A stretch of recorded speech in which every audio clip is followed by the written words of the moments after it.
O estado vai instalar mais de 600 novos radares em rodovias paulistas. 33 só aqui na nossa macro-região. Especialista alerta que é preciso seguir regras para evitar a chamada indústria da multa, já comum no perímetro urbano.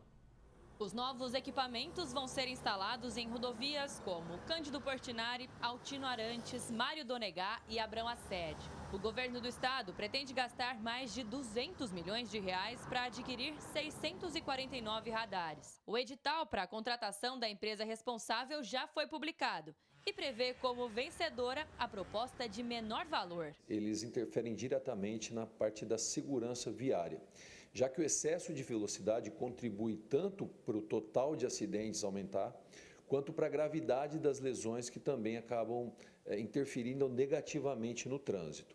Então, os radares nos auxiliam no sentido de promover mais segurança, um trânsito mais passível de ser controlado e menos acidentes, menos vítimas. O que é importante? Que o Estado, que quem esteja colocando os radares, saiba muito bem os pontos que realmente são perigosos, ou por uma questão de excesso de veículos pesados, como caminhões, ou por uma questão de própria infraestrutura mesmo, então um desenho geométrico que não favorece velocidades mais altas, ou quando você tem um local com trânsito muito intenso. Então esses são os principais pontos que o Estado tem que pensar em colocar os radares para evitar o número de acidentes. 2 radares vão ser instalados aqui na rodovia Mário Donegá, entre Ribeirão Preto e Dumont.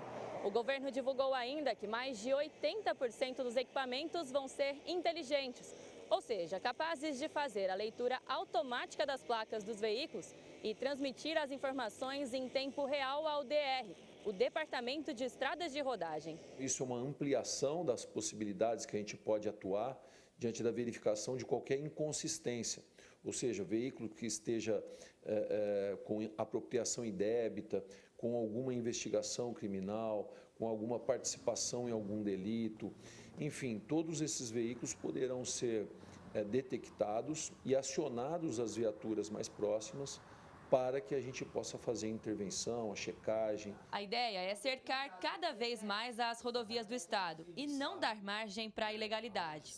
Para isso, a Polícia Militar Rodoviária ainda conta com o programa de vídeo monitoramento integrado. Está alinhado com o programa Muralha Paulista, que prevê uma ampliação do sistema em termos de visualização de veículos irregulares, de visualização de veículos com potencial criminal e atuação policial instantânea, fazendo a abordagem, fazendo o trabalho que pertence à polícia.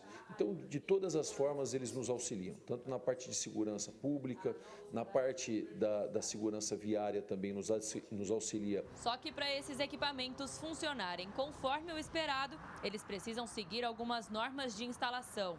Esse engenheiro especialista em trânsito explica que o radar não pode, por exemplo, ficar escondido. Para não se configurar a famosa indústria da multa, é importante que esses radares sejam bem visíveis, sejam bem sinalizados, de tal forma que aquela pessoa que mesmo vendo a sinalização, mesmo sendo informado que ali é um local de risco e, portanto, tem um radar justamente para aumentar a fiscalização, a pessoa não se exceda. Então, quando vê um radar, a pessoa tem que saber que existe um motivo para o radar estar lá.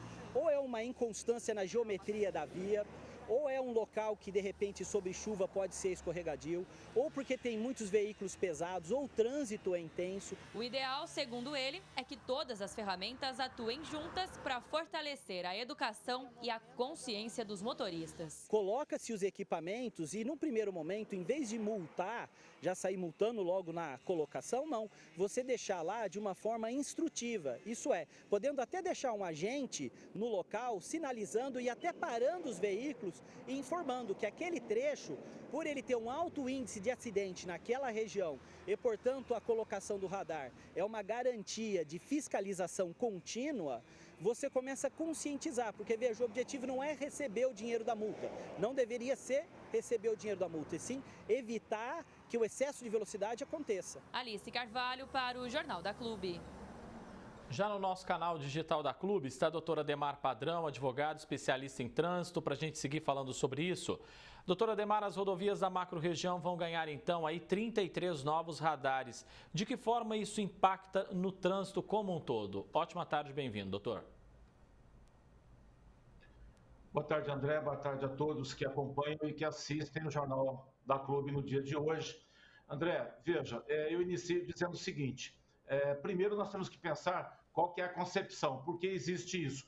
Lembramos que a vida em sociedade são deveres e direitos, nessa ordem, inclusive está no dicionário, deveres e depois direitos. E para isso acontecer, nós temos que nos relacionar através de alguém que administre quem é que realmente respeita a regra. A partir daí, nós temos uma situação de fato que é a velocidade, que no trânsito é o que implica em 70% dos acidentes são decorrentes de excesso de velocidade. E aqueles acidentes graves, eles são potencializados por conta da velocidade. Então, na questão da administração do trânsito, para o trânsito seguro, é um direito de todos que a administração faça a fiscalização. E, no caso, o equipamento que chamamos de radar, ele é realmente um equipamento eficiente para que seja feito o controle da velocidade. Digo de novo, porque ela é realmente o fator mais ponderado em relação à gravidade dos acidentes. Inclusive, André, só para ratificar, os testes em veículos são feitos numa velocidade de 50 km por hora e o veículo acaba destruído quando ele faz o chamado crash test, que é o teste de colisão. Então, é muito importante para que forneça realmente, de fato, a segurança do trânsito, principalmente na rodovia, onde a velocidade é maior. Agora, veja, como foi muito bem colocado, até pelo engenheiro especialista, é necessário que siga uma questão de procedimento técnico para a instalação e os pontos necessários, porque senão pode ser colocado de uma forma indevida e isso desviar a finalidade do equipamento, arrecadando, em vez de criar realmente a segurança do trânsito. E é importante, né, doutor, que esses equipamentos eles sejam combinados aí com outras ferramentas para realmente colaborar com a redução nos índices de acidentes e mortes. O investimento, então, ele precisa ir além da infraestrutura, né? Não pode ser só punição, tem que ter infraestrutura. Sim, é porque, em regra, costumamos aqui no Brasil, e especialmente no estado de São Paulo, que a fiscalização ela acaba sendo punitiva na questão econômica, financeira, mexe no bolso, mas a parte da orientação e principalmente educação não acontece. Tanto que assistimos o quê? O aumento gradativo anual dos índices de acidentes e principalmente com vítimas fatais. Então, veja, se combinar com outras tecnologias, mas também com uma postura da administração que fiscaliza, eu penso que pode melhorar, sim, a qualidade do trânsito e os números que são gritantes. O Brasil, proporcionalmente a países como Estados Unidos, tem um trânsito 6 vezes mais violento. Isso não deveria acontecer. Então, assim, com outras tecnologias, mas também com outra postura da fiscalização, pode sim ser que esse equipamento, que agora vai ser implementado, venha melhorar a segurança do trânsito. Se não for assim, aí é capaz de desviar ainda mais, viu, André? Quando a gente fala em educar, conscientizar no trânsito, aí não é apenas pesar no bolso. Quer dizer, não dá para admitir que esses novos radares sirvam apenas só para multar, né? Sim. Agora, eu lembro, temos que ter consciência como condutores de veículos e como cidadão, de que realmente, se o fator velocidade ele agrava a situação do acidente de trânsito, devemos tentar nos controlar na hora de dirigir veículos e seguir a regra, que é o limite da velocidade.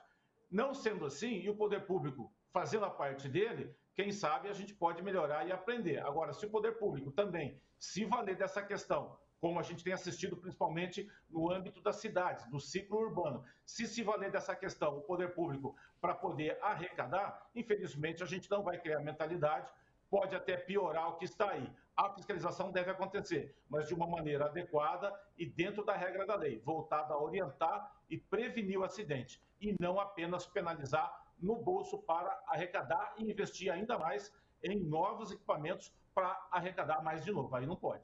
Doutor, rapidamente, por gentileza, queria que o senhor falasse porque radar escondido não pode, né? Não pode porque, na verdade, a regra determina o ponto fixo do radar e isso é publicado. Tanto que quem tem aplicativo em veículos ou a tecnologia embarcada no veículo, o próprio equipamento já acusa quando está próximo a um radar. Agora, na questão visual, é necessária a identificação que a rodovia é fiscalizada e, se possível, 300 metros antes do equipamento, indicar que naquele ponto existe o radar. Se não for assim, vicia a autuação e ela pode ser anulada, André. Doutor Ademar Padrão, advogado especialista em trânsito, agradeço muito a presença do senhor mais uma vez aqui com a gente. Um grande abraço, doutor. Eu que agradeço, uma boa tarde para todos, André.